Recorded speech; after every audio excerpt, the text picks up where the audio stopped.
यहाँ कुंडलपुर सिद्ध क्षेत्र में आने के पश्चात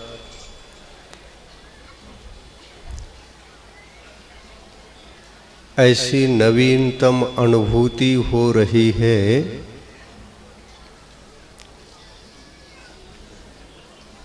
जैसा हमने कुंडलपुर क्षेत्र को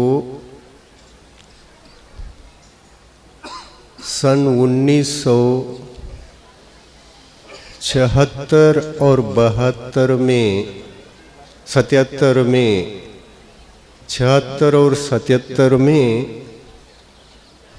गुरु जी के साथ में बुंदेलखंड का वह प्रवेश ही था। फिरोजाबाद चातुर्मास के पश्चात विहार करते करते अपन सोनागिरी आए। सोनागिरी में आचार्य श्री के साथ में 3-4 ब्रह्मचारी मात्र थे और एक क्षुल्लक जी थे जो गुरु जी के गुरु दादा गुरु से दीक्षित थे, क्षुल्लक अवस्था में थे। एक पीछे मात्र आचार्य श्री के साथ में थी और आचार्य श्री ने सोनागिरी में चारों ब्रह्मचारियों को क्षुल्लक व्रत देने का निश्चय किया और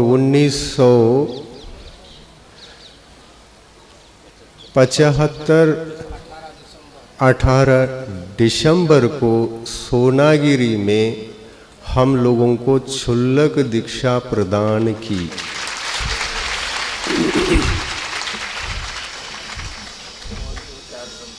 हम क्षुल्लक दीक्षा को दीक्षा नहीं कहते, क्षुल्लक व्रत कहते। छोटों के व्रतों को व्रत कहते हैं और बड़ों के व्रतों को दीक्षा कहते हैं। दीक्षा का तात्पर्य होता है जहाँ पर रत्नत्रय धर्म महाव्रत के रूप में प्रकट हो जाते हैं और जहाँ पर अंतरंग बहिरंग परिग्रहों का त्याग किया जाता है उसको दीक्षा कहते हैं। और वह दीक्षा की प्रतीक्षा में ही गुरु के चरणों में हम दक्षिण कर्नाटक को छोड़कर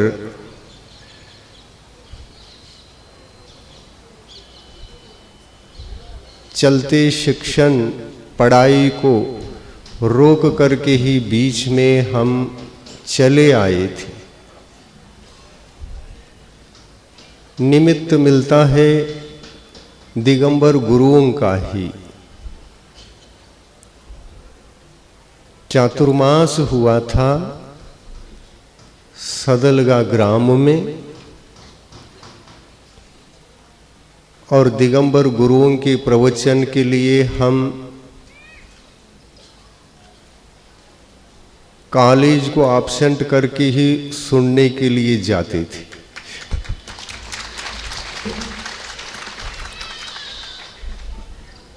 पता नहीं लौकिक शिक्षण की ओर जहाँ मन आकर्षित था वहाँ कुछ ही प्रवचनों को सुनने पर अंतरंग आत्मा के परिणाम बदलने लगे और प्रवचन अच्छे लगने लगे और आत्म कल्याण की ओर भावनाएं अग्रसर हो गए तो उनको साकार करने के भाव भी प्रबल होने लगे।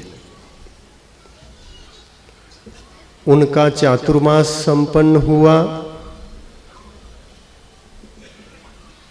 जिन गुरुओं के सानिध्य को अपने गुरुवर ने पाकर के जहां पर साधना रत थे और उन गुरुओं ने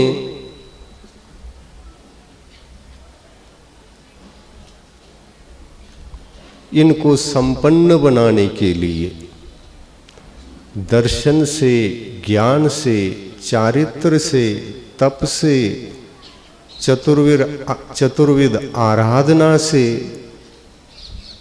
संपन्न बनाने हेतु मार्गदर्शन दिया और आशीर्वाद लेकर के राजस्थान की मरुभूमि पर जहाँ विराजमान थे आचार्य श्री ज्ञान सागर जी महाराज, वहाँ पर अध्ययन हेतु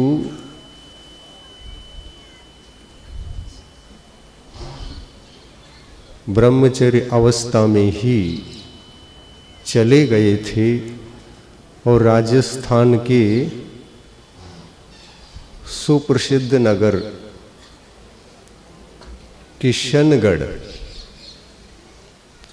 किशनगढ़ में गुरु को गुरु मिले।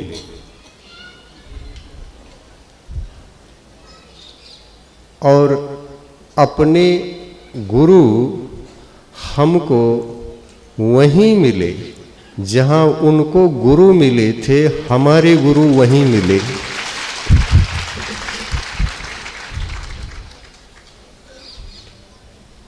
नगर भी वही, स्थान भी वही, जहां उनको उनके गुरु मिले वहां हमको हमारे गुरु प्राप्त हो गए। जब गुरुवर के प्रथम दर्शन किया, केवल सुनते थे कि एक गुरु ने छोटी उम्र में ही दिगंबर दीक्षा दे करके एक अद्भुत इतिहास रचा दिया। उस समय उतनी छोटी उम्र में तो कोई दीक्षा लेते नहीं थे और वह प्रथम साहस था कि ऐसे छोटी उम्र में एक व्यक्तित्व को परमार्थ के क्षेत्र में असाधारण व्यक्तित्व बना करके छोटी उम्र में ही रत्नत्रय धर्म के मार्ग पर अग्रसर कराने का अवसर आचार्य श्री ज्ञान सागर महाराज जी को था। पहली घटना थी वो।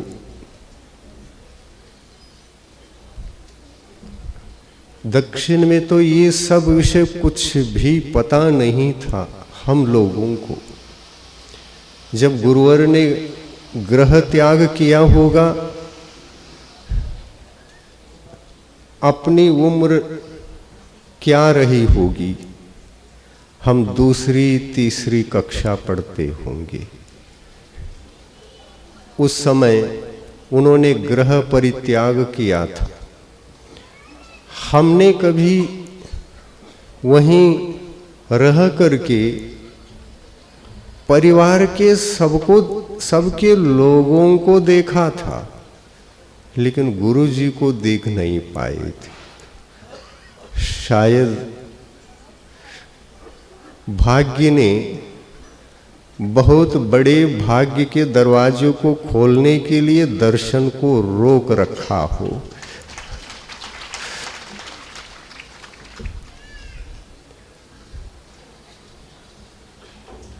अपनी पढ़ाई चलती रही लौकिक, लेकिन अलौकिक पढ़ाई के लिए द्वार बनकर जिसके भाग्य में बैठे हों,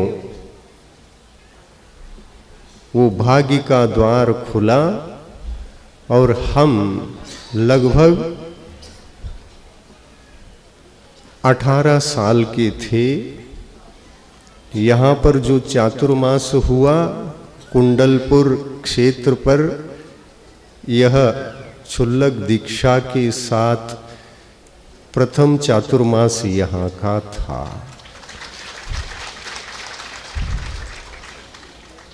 सन 76 में बुंदेलखंड प्रवेश सर्वप्रथम हुआ था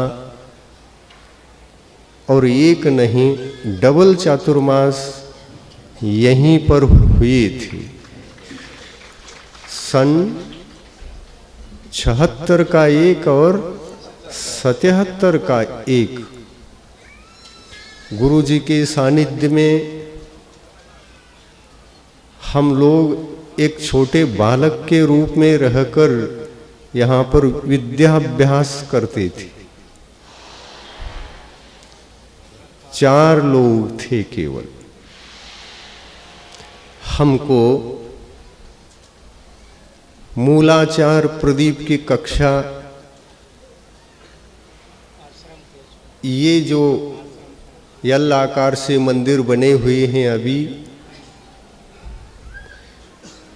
इसी प्रांगण में बैठ करके हम मूलाचार प्रदीप को आचार्य से, क्योंकि संस्कृत भी पढ़ाते थे, व्याकरण भी पढ़ाते थे, संधि वगैरह विच्छेद करना, संधि प्रकरण सिखाना, ये सब चालू था। और विशेष रूप से साहित्य के रूप में गुरुवर ने वह मूलाचार प्रदीप को लगा दिया। उसके माध्यम से संस्कृत व्याकरण, क्योंकि इनका अच्छी तरह से प्रौढ़ बने, ये सद्भावना थी। और यही प्रांगण हमारे विद्याभ्यास का यह पाठशाला रही है। जब वहाँ पर हम घूमते हैं तो बचपन याद आता है। जब उस मंदिर में जाते हैं तो गुरु नजर आते हैं। जब ऊपर चढ़ते हैं तो बड़े बाबा तो ज्यों के त्यों दिखते हैं और हम वृद्ध अनुभव करते।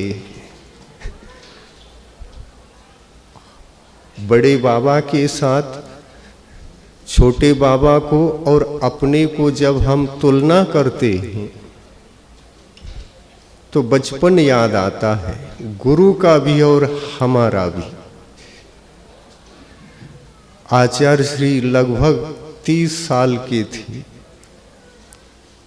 और हम 17-18 साल के थे। वो जब दृश्य घूमने लगता है तो ऐसा लगता है कि पुनः वो दिन लौट के आएंगे क्या।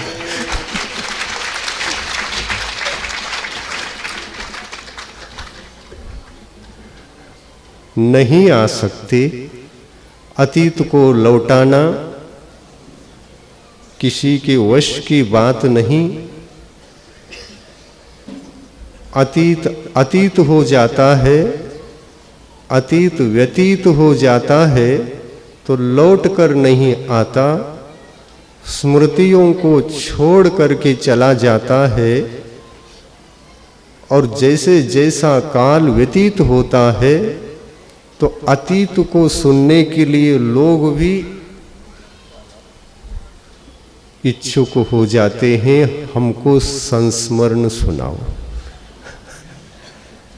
व्यतीत को याद करना, अतीत को याद करना और उसी घटना को सुनाना, यही तो संस्मरण है। जो अच्छी तरह से स्मरण में रहता है और उसको अच्छी तरह से सुनाया जाता है, उसको सम्यक स्मरण, संस्मरण कहते। अधिक समय न लेते हुए 15 मिनट में पूर्ण करना था। शेष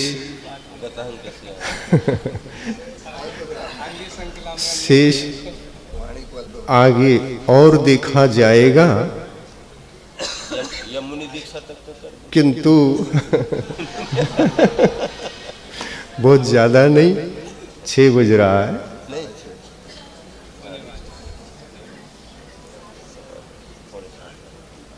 यहाँ अतीत के संस्मरण को बताने से विराम पाकर थोड़ा सा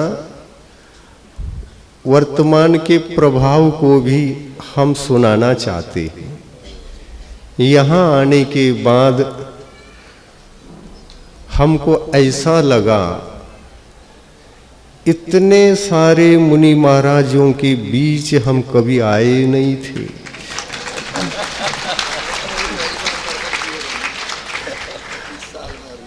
और जब आए तो ऐसा लगा, कुंडल पर प्रवेश के दिन ही लगा, कहीं हम चतुर्थ काल के बहुत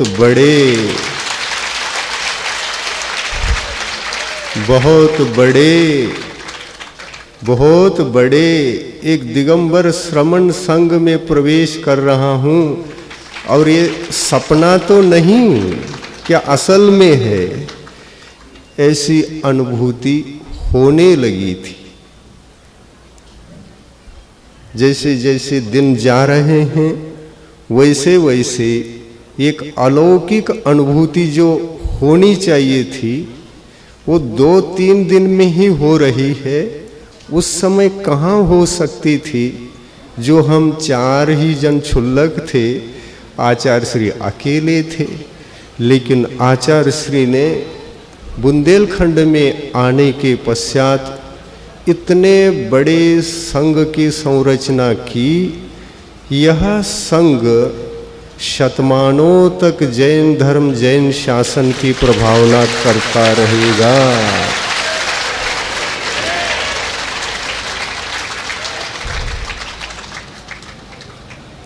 हम बार बार गुरु को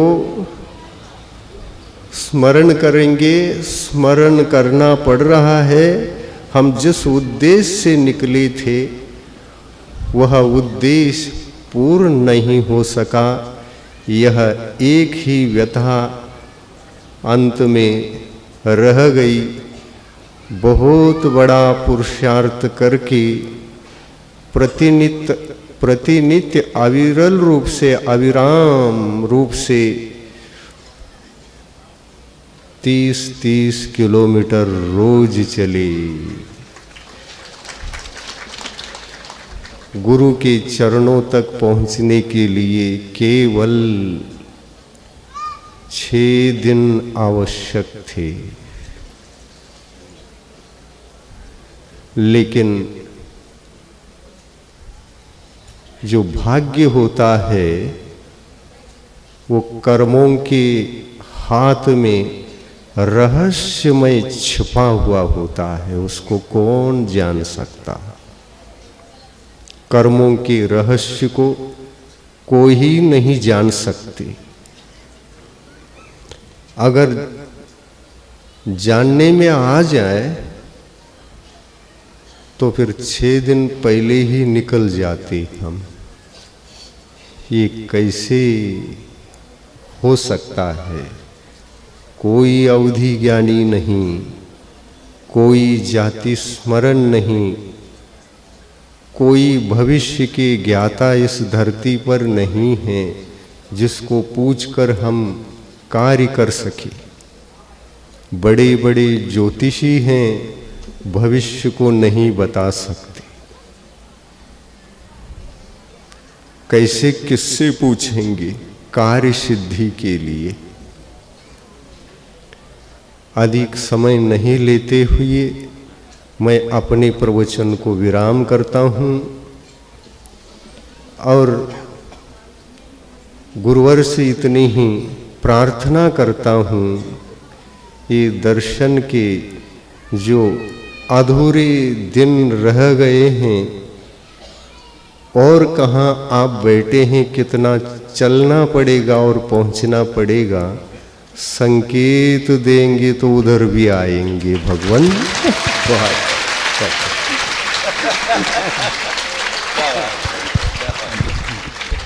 भगवान रात दिन आपकी स्तुति में, आपकी भक्ति में यह मन तन सदा तल्लीन रहा, परोक्ष में रह करके भी प्रत्यक्ष जैसे अनुभूति करता रहा, लेकिन अंत में जो ये अधूरापन है उसके लिए भी कोई संकेत प्रदान करो ताकि आपका अगला दर्शन हो सके।